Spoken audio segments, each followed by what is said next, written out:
Hello.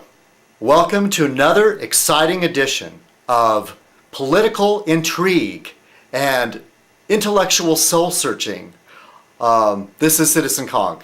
Okay, I would like to welcome my latest subscriber, Code X Biohazard. All right, welcome aboard. And Black Dog, if you're out there and you hear this, I hope you're okay. Black Dog has left the building. He's shut down his blog. And has closed his account on YouTube. So I hope everything's okay, and I hope you pop up again, maybe under a different name. Okay. A couple things come to my attention. These are stories that I've come across in my reading, and one of them is about this guy that's come out with a new book. His name is Drew Weston. And his book is called The Political Brain, The Role of Emotion in Deciding the Fate of the Nation. Okay, political brain. All right, here's my brain, okay? Now, basically what he's saying is that Democrats, in order for them to win, are going to need to develop a strategy and basically follow more in lines of what the Republicans have done. And that he's actually come up by looking at scanning the brain and asking people questions or showing them political people or pundits, politicians making speeches, and what parts of the brain react to that, okay? And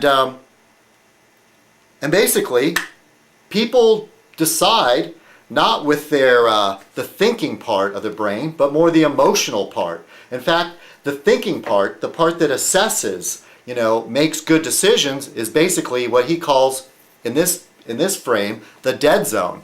And okay, so I have a little bit of problem with that. He says that, well, the people that went along with George Bush and didn't like Al Gore were all basically thinking with their gut, or as the wonderful Stephen Colbert says, truthiness. Okay, so what these people want is truthiness, and they felt that they were getting truthiness from George W. Bush.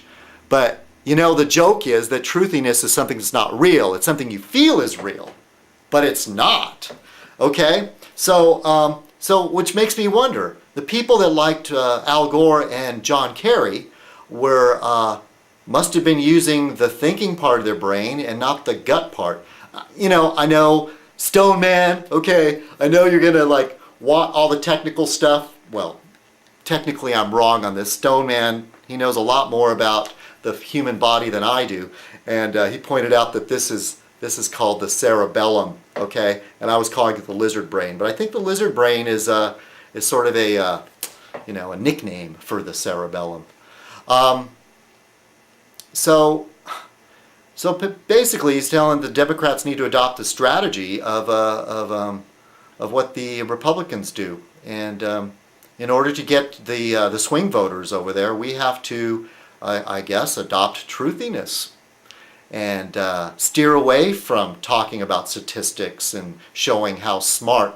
If the politician is smart, don't show that you're smart. Show that you're a regular guy. Dumb it down.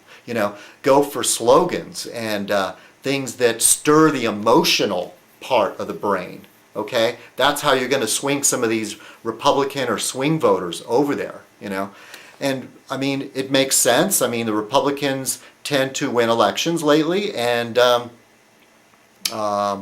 especially with stuff about bringing up 9/11, 9/11. No amnesty, no amnesty, It's like this very, short sound bites is what they operate on. Liberalism. Okay, that's another thing that the truthiness would say, is that liberalism is dead in the U.S. But here's a story in The Week, and you've seen this before. This is the one that has Dick Cheney on the cover, running wild.